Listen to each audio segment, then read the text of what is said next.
हर पल आपके साथ। नमस्कार, हर पल न्यूज देख रहे हैं आप और मैं हूं आपके साथ मिर्जा साहिल बेग। बुलेटिन की शुरुआत करेंगे लेकिन एक नजर हेडलाइंस पर। पंजाब में आपका सीएम चेहरा बने भगवत मान। सीएम केजरीवाल ने किया ऐलान, कहा भगवत मान को 93.13% लोगों ने किया पसंद। चन्नी के करीबियों पर ईडी रेड पर बोले सीएम, कहा मुझे मीडिया के माध्यम से मिली खबर कांग्रेस के हर नेता को परेशान किया जा रहा है और पश्चिम बंगाल में भी चुनाव के दौरान ऐसा ही हुआ। यूपी में चुनावी वादों का सिलसिला अब भी जारी। सपा अध्यक्ष अखिलेश का चुनावी वादा, कहा सरकार बनने पर राज्य में 300 यूनिट बिजली मिलेगी मुफ्त। प्रधानमंत्री नरेंद्र मोदी ने चुनाव की घोषणा के बाद मंगलवार को अपने संसदीय क्षेत्र वाराणसी के बूथ लेवल बीजेपी कार्यकर्ताओं से वर्चुअल संवाद किया है। मोदी ने कार्यकर्ताओं को चुनाव के लिए मंत्र भी दिए हैं। कहा है, हम हर बूथ के अंदर एक कंपटीशन करें। हम देखना चाहते हैं कि कौन सा पोलिंग बूथ कितना माइक्रो डोनेशन कर सकता है और हमारा मकसद पैसा इकट्ठा करना नहीं है, लोगों को जोड़ना है। 15 दिन के भीतर ये कंपटीशन हो। और मोदी ने कहा है कि हमें संगठन का विस्तार करना है और कार्यकर्ताओं का भी विकास करना है। चुनाव के समय में एक एक वोट की कीमत समझनी है। कौन बोल रहे हैं? नमस्ते जी। मैं मनोज कुमार पटेल बोल रहा हूँ, बूथ अध्यक्ष। मनोज जी, अपना थोड़ा परिचय बता दीजिए। सर, मैं मनोज कुमार पटेल, बूथ अध्यक्ष, कर्दमेश्वर मंडल, रोहनिया विधानसभा। अच्छा, कब से हैं बूथ अध्यक्ष? सर, हम तो पिछले 2017 से ही हैं। अच्छा मनोज जी, इस समय तो हर जगह हर ठिहा पे चुनाव की बात हो रही होगी। हाँ सर। इस सबके बीच हमें ये याद रखना है कि गरीब, वंचित, शोषित के लिए जो भी लाभ हैं वो उन्हें मिलते रहे। जी सर। उम्मीद है आप लोग अपने क्षेत्र में गरीब परिवारों के सूद जरूर ले रहे होंगे। चुनावी रण में बीजेपी अपने तर्कस का सबसे बड़ा तीर छोड़ने की तैयारी में है। बीजेपी एक बार फिर से मेरठ में अपने सबसे बड़े योद्धा और पीएम नरेंद्र मोदी की बड़ी रैली कराने की योजना बना रही है। कोविड प्रोटोकॉल 23 जनवरी को हटा तो बीजेपी दिग्गजों के जमावड़े से नया चुनावी माहौल बनाएगी। कोविड प्रोटोकॉल से पहले 2 जनवरी को पीएम नरेंद्र मोदी की रैली सरंधना में हुई थी और जिसमें सिर्फ मेरठ, मुजफ्फरनगर के ही चेहरे थे। 2017-20 चुनाव से पहले शताब्दी नगर में सबकी 2019 की लोकसभा चुनाव से पहले मेरठ में पश्चिम उत्तर प्रदेश को साधने के लिए नरेंद्र मोदी की बड़ी रैली की गई थी। और बीजेपी की दृष्टि से पश्चिम क्षेत्र में 14 जिलों की 71-20 सीटों को शामिल किया जाता है। और फिलहाल चुनाव आयोग ने कोरोना प्रोटोकॉल के तहत 23 जनवरी तक किसी भी तरह की चुनावी रैली पर रोक लगा दी है। राज्य में 10 फरवरी से चुनाव होने हैं, जिसको देखते हुए योगी सरकार एक बड़ा फिर पीएम की मेरठ में रैली करवाने की योजना बना रही है।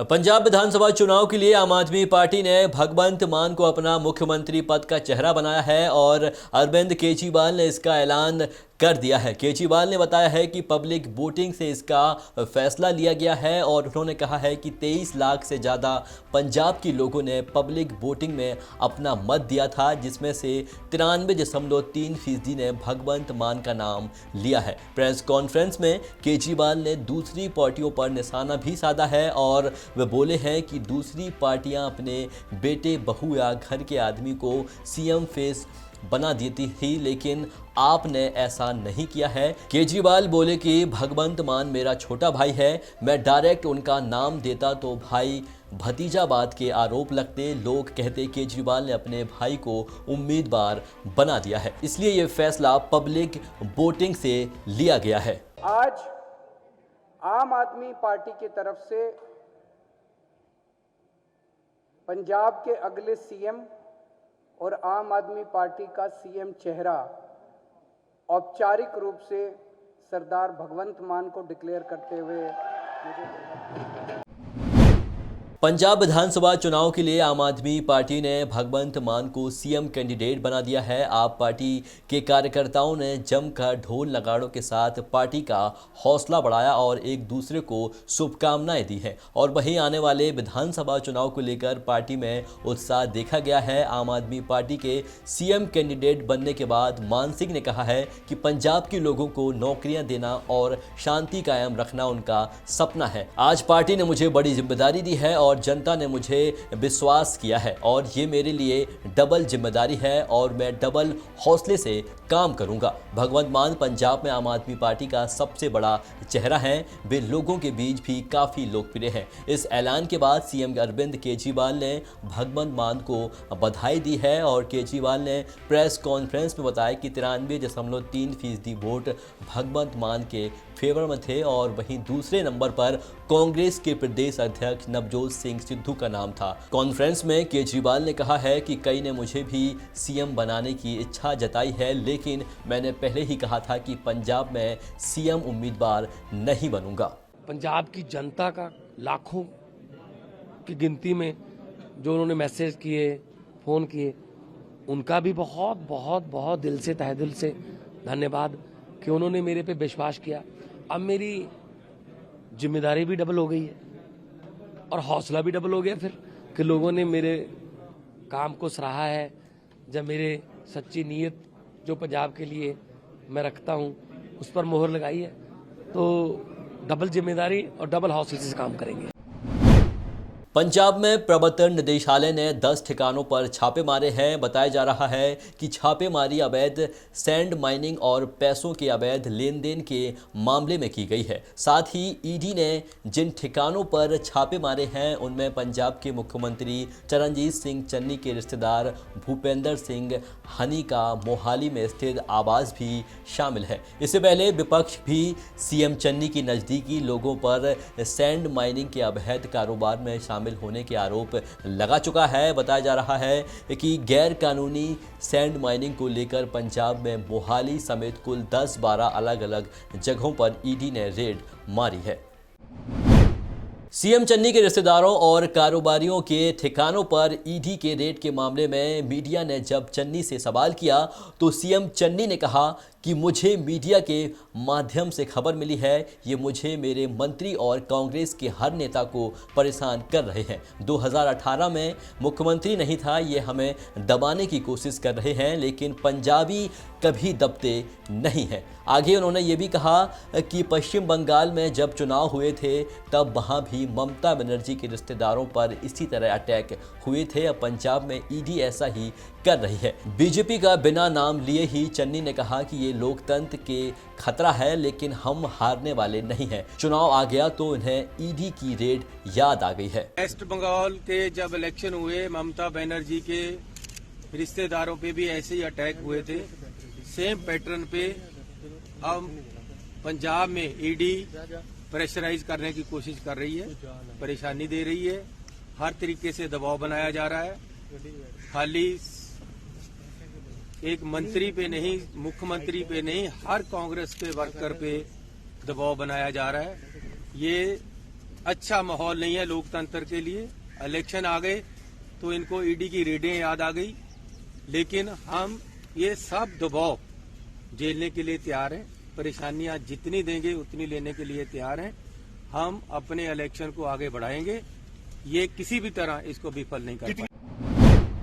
यूपी चुनाव से पहले सभी पार्टियों को सियासी चाल तेज हो गई है। इसी कड़ी में सपा के सुप्रीमो अखिलेश यादव ने बड़ा चुनावी दांव खेला है। एक प्रेस कॉन्फ्रेंस में अखिलेश यादव ने राज्य के लोगों को 300 यूनिट बिजली फ्री देने का ऐलान कर दिया है। प्रेस कॉन्फ्रेंस के दौरान अखिलेश यादव ने कहा है कि सपा की यूपी में सरकार बनी तो लोगों को मुफ्त में बिजली दी जाएगी। समाजवादी पार्टी कल से ही इस अभियान की शुरुआत करने वाली है और अखिलेश यादव ने कहा है कि जो लोग 300 यूनिट की बिजली फ्री चाहते हैं वह लोग रजिस्ट्रेशन करें और कल से ही इसका फॉर्म भर सकते हैं। इसलिए यह अपील है कि जिनके पास वर्तमान में घरेलू कनेक्शन है उनके बिजली बिल पर जो नाम लिखकर आता है वही नाम लिखवाएं।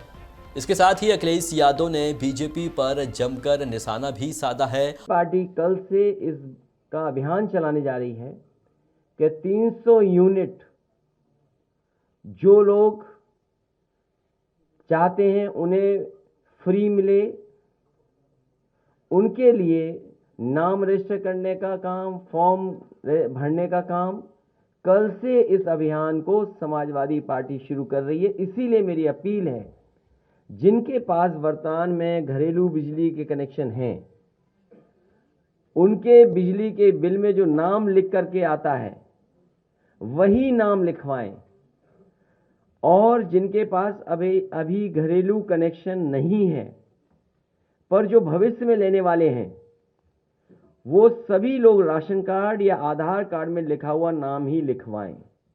ये अभियान समाजवादी पार्टी का कल से शुरू होने जा रहा है। कांग्रेस की महाराष्ट्र यूनिट के अध्यक्ष नाना पटोले की मुश्किलें बढ़ सकती हैं।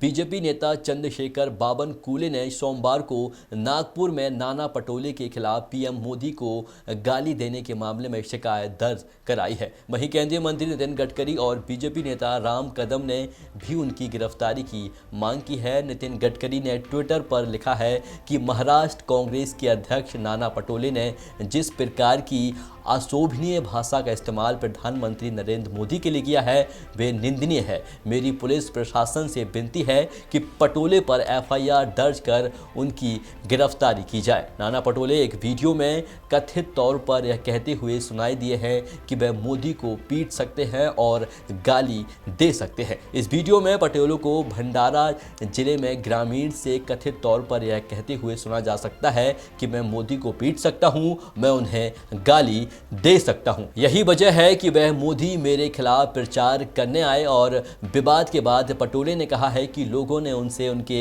निर्वाचन क्षेत्र में मोदी नाम के एक स्थानीय गुंडे के बारे में शिकायत की थी और उन्होंने इस तरह की बात प्रधानमंत्री के लिए नहीं कही है। पटोले ने कहा है कि मैं फिर से स्पष्ट कर दूं कि मैं प्रधानमंत्री के बारे में नहीं बल्कि मोदी नाम के एक स्थानीय गुंडे के बारे में बात कर रहा था।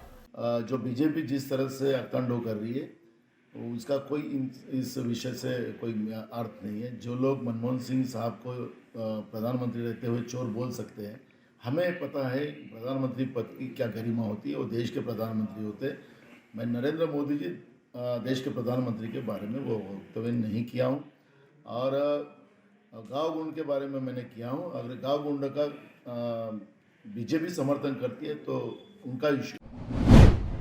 26 जनवरी पर बड़े आतंकी हमले की साजिश का अनुमान लगाया जा रहा है। खुफिया एजेंसी ने अलर्ट जारी किया है और खुफिया एजेंसी के मुताबिक गणतंत्र दिवस पर खालिस्तानी लिबरेशन फोर्स अटैक की ताक में है। खुफिया एजेंसी ने दिल्ली पुलिस से 9 पेज का आतंकी हमले के अलर्ट साझा किया है, जिसमें पाकिस्तानी खुफिया एजेंसी का जिक्र भी किया गया है। पाकिस्तानी खुफिया एजेंसी के इशारे पर दिल्ली में आतंकी हमले की साजिश रची जा रही थी और भारत के कई नेता निशाने पर हैं। खुफिया एजेंसी को जानकारी मिली है कि खालिस्तान लिबरेशन फोर्स ने इस्लामिक आतंकियों के साथ नया गठजोड़ बनाया है और पंजाब में 14 फरवरी के बजाय 20 फरवरी को सभी 117 सीटों पर चुनाव होगा और रविदास जयंती की वजह से चुनाव आयोग ने ये फैसला लिया है। छत्तीसगढ़ के बस्तर में 2 अलग अलग जगह पुलिस और नक्सलियों के बीच जबरदस्त मुठभेड़ देखने को मिली है। छत्तीसगढ़ तेलंगाना बॉर्डर पर चल रही मुठभेड़ में 4 नक्सली अब तक मारे जा चुके हैं। वहीं जगदलपुर, सुकमा और दंतेवाड़ा की मुठभेड़ में भी एक महिला माओवादी को ढेर किया गया है और तीनों जिलों की फोर्स ने मारजूम इलाके में नक्सलियों को घेर रखा है। बताया जा रहा है कि यहां भी जवानों को बड़ी सफलता मिली है और फिलहाल एनकाउंटर जारी है। बताया जा रहा है कि बीजापुर में मारा गया एक नक्सली डिविजनल कमेटी का मेंबर सुधाकर है, उसके ऊपर 8 लाख रुपए का इनाम था। खबर यूपी के कानपुर से है, जहां डकैतों का मकान मालिक ने अमेरिका से लाइव सीसीटीवी पर देखा और पुलिस को सूचना दी कि मौके पर भारी पुलिस बल पहुंची है। इलाके को पुलिस ने चारों तरफ से घेर लिया है और डकैतों और पुलिस के बीच मुठभेड़ जारी है। यूपी के अलीगढ़ जिले में कोविड-19 वैक्सीन की दूसरी डोज को लेकर स्वास्थ्य विभाग का एक हैरान कर देने वाला मामला सामने आया है, जहां स्वास्थ्य विभाग की तरफ से कब्रिस्तान की कब्र में मृत पड़े हुए लड़के को कोरोना वैक्सीन की दूसरी डोज लगाई गई है। बताया जा रहा है कि मृतक के फ़ोन पर मैसेज आया कि उसने 15 जनवरी 2022 को वैक्सीन की दूसरी डोज ली है और परिजनों ने हैरान होते हुए कहा है कि ऐसे में मृतक 15 जनवरी को कोरोना के टीके की दूसरी खुराक कैसे ले सकता है। ये उसकी मौत के साथ फर्जीवाड़ा है, जबकि कांग्रेसी नेता ने पूरे मामले की सीबीआई जांच की मांग की है। 15 जनवरी 5 बज के इसमें जो आया है 34 मिनट पे मैसेज आया है कि दूसरी डोज लग गई है। तो हम ये आपको बताना चाह रहे हैं कि जो आदमी दुनिया में नहीं है तो उसके वैक्सीनेशन कैसे लग गई दूसरी डोज। पहली डोज जो है उसके हमारा छोटे भाई के, जिसका नाम मोहम्मद आसिफ है, 17 सितंबर को 2021 में लगी है। उसके बीच में जो है 8 दिसंबर 2021 में उसकी डेथ हो गई, जिसका हमने नगर निगम से सर्टिफिकेट भी हमारे पास है उसका। और कल जो है 15 जनवरी में एक दूसरी डोज लग जाती है। तो जो आदमी दुनिया में नहीं है भाई, उसको कैसे लग गई, ये हमें ज़रा सा बहुत ही अफसोस है हमारे छोटे भाई का।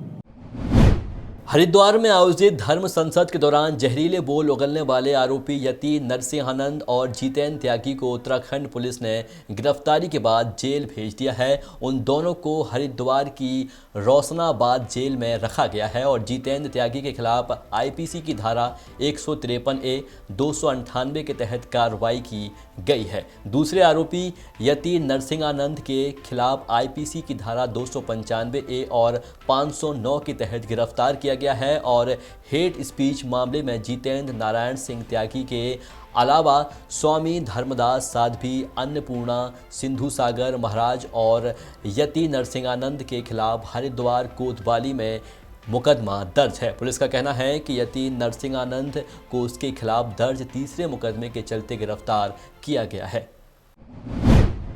गुवाहाटी के लोगों ने हाल बिहू और मकर संक्रांति का पर्व मनाया है। इसके ठीक तीसरे दिन बाद राज्य में कोरोना विस्फोट हुआ है। पिछले दिनों जहां राज्य में कोरोना मृत्यु दर 3 से 5 के बीच और संक्रमण 3000 के नीचे हुआ करता था, वहीं आज मृत्यु दर बढ़कर 11 तथा संक्रमण के मामले 6982 तक पहुंच गई है, जो औसतन डबल से भी ज़्यादा है। स्वास्थ्य मंत्री केशव महंत ने ट्वीट के जरिए बताया है कि 17 जनवरी को असम में 64,919 लोगों की कोविड-19 जांच की गई थी, जिनमें राज्य भर में 6,982 और केवल कामरू मेट्रो जिले में 1,491 लोग कोरोना संक्रमित पाए गए हैं। साथ ही स्वास्थ्य दर गिरकर 95.18% हो गई है।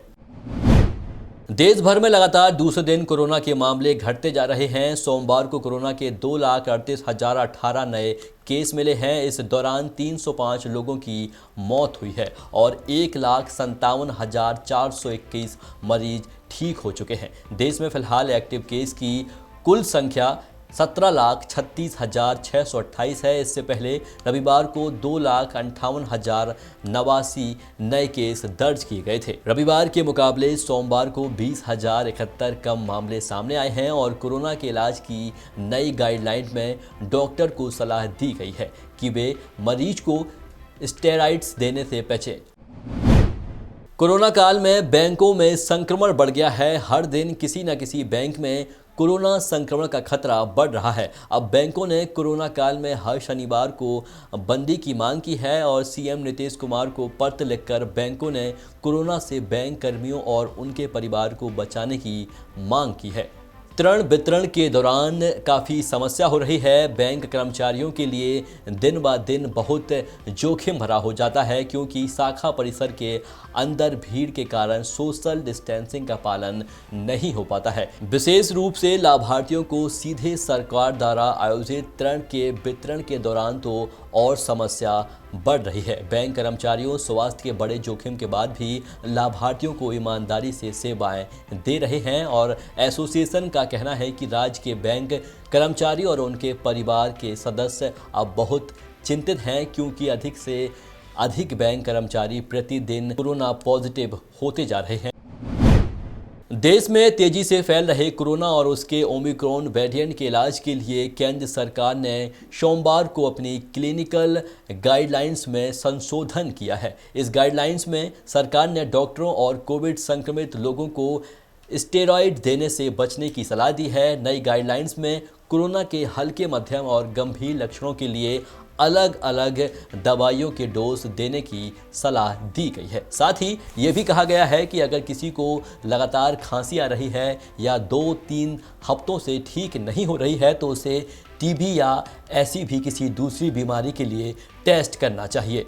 इस गाइडलाइंस में कहा गया है कि स्टेरॉइड वाले ड्रग्स अगर ज़रूरत से पहले या ज़्यादा डोज में इस्तेमाल किए जाएं तो इनसे म्यूकर माइक्रोसिस या ब्लैक फंगस जैसे सेकेंडरी इन्फेक्शन का डर बढ़ता है। ऐसा स्टेरॉइड से ज़रूरत से ज़्यादा वक्त तक इस्तेमाल करने से भी होता है। गाइडलाइंस के मुताबिक ऊपरी नली में कोविड के लक्षण उत्पन्न होते हैं और मरीज को सांस लेने में दिक्कत या हाइपोक्सिया जैसी दिक्कत होने लगती है तो उसे हल्के लक्षणों में रखा जाता है और उसे होम आइसोलेशन में ही इलाज की सलाह दी गई है। वहीं अगर किसी मरीज में ऑक्सीजन सैचुरेशन 90 से 30% के बीच में फ्लक्चुअल कर जाता है और उन्हें सांस लेने में दिक्कत आ रही है और तेज बुखार है तो उसे तुरंत अस्पताल में भर्ती होना चाहिए।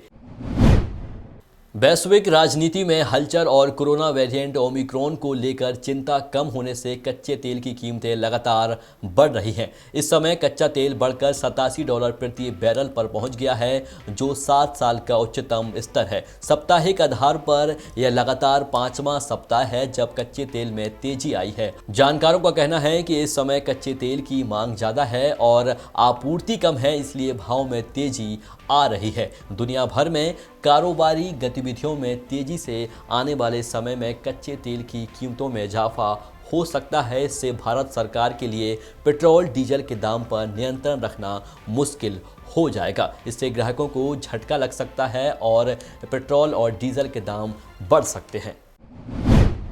मल्टीनेशनल कंपनी नेस्ले ने चॉकलेट के रैपर पर भगवान की तस्वीर छापने को लेकर सोमवार को माफ़ी मांग ली है। इसके साथ ही कंपनी ने कहा है कि वह इस तरह के सारे प्रोडक्ट को मार्केट से वापस मंगा रही है। और जानकारी के लिए आपको बता दें कि नेस्ले के किटकैट ब्रांड चॉकलेट के रैपर पर भगवान जगन्नाथ की तस्वीर छापे जाने से विवाद शुरू हो गया था और कई यूज़र ने ट्विटर पर तस्वीर साझा करते हुए आपत्ति व्यक्त की थी। और आपत्ति जताने वालों ने कहा है कि लोग चॉकलेट खाने के बाद रैपर सड़कों, नालियों या डस्टबिन में फेंक देते हैं। इस कारण कंपनी को रैपर से भगवान जगन्नाथ, भगवान बालभद्र और माता सुभद्रा की तस्वीर हटानी चाहिए। नेस्ले ने इसका रिप्लाई करते हुए माफ़ी मांग ली है और बचे प्रोडक्ट को मार्केट से वापस मंगाने का ऐलान कर दिया है। पाकिस्तान ने अफगानिस्तान से लगती अपनी सीमा, जिसको डुरंड लाइन के नाम से जाना जाता है, वहां एक फेंसिंग लगाने का काम फिलहाल रोक दिया है। इसके साथ ही पाकिस्तान की सरकार ने तालिबान सरकार के सामने घुटने टेक दिए हैं। आपको बता दें कि तालिबान ने पिछले दिनों कई बार इस लाइन पर पाकिस्तान सेना के जवानों को न सिर्फ फेंसिंग करने से रोक दिया था बल्कि उनका सामान भी जब्त कर लिया था। तालिबान ने साफ कर दिया है कि पाकिस्तान को इस तरह की फेंसिंग करने का कोई अधिकार नहीं है। तालिबान का यहाँ तक कहना है कि ये नियमों के खिलाफ है। और आपको बता दें कि अफ़गानिस्तान पर कब्जे से करीब 2 दशक पहले तक तालिबान यहाँ से ऑपरेट करता रहा था, लेकिन अफ़गानिस्तान पर तालिबान के कब्जे के बाद पाकिस्तान की सरकार ने इस लाइन पर फेंसिंग करने की कोशिश की थी, जिसको तालिबान ने धमकी देकर रोक दिया था। पाकिस्तान को ये गलतफहमी थी कि अफ़गानिस्तान में तालिबान की एक कमज़ोर सरकार आई है और लिहाजा उसने इसका फ़ायदा उठाते हुए डोरंड लाइन पर फेंसिंग करने की सोची थी, लेकिन अब ये गलतफहमी तालिबान ने दूर कर दी है। अमेरिका और चीन के बढ़ते तनाव के बीच एक बार फिर से हिंद प्रशांत क्षेत्र में दोनों देशों के मध्य विवाद और गहरा गया है। दरअसल अमेरिकी नौसेना के सबसे शक्तिशाली हथियारों में से एक USS पनडुब्बी के गुआम द्वीप के एक दुर्लभ बंदरगाह पर अचानक आवक से यहां हलचल बढ़ गई है। इस पनडुब्बी की दस्तक से चीन और उत्तरी कोरिया सकते में है। ऐसे में सवाल उठ रहा है कि आखिर अमेरिका ने गुआम द्वीप पर अपनी पनडुब्बी क्यों भेजी। जानकारी के लिए आपको बता दें कि अमेरिकी नौसेना ने सबसे शक्तिशाली पनडुब्बी को गुआम द्वीप पर उतारकर यहां संकेत दिया है कि चीन अपनी हरकतों से बाज नहीं आया तो अमेरिका सेना जंग के लिए भी तैयार है। यह अमेरिका प्रशासन की चीन को खुली धमकी का जवाब है और बाइडेन प्रशासन ने यह दिखा दिया है कि चीन की किसी भी हरकत के जवाब के लिए उसकी नौसेना पूरी तरह से तैयार और सक्षम है। अभी के बुलेटिन में बस इतना ही। देखते रहिए हर पल न्यूज़। नमस्कार।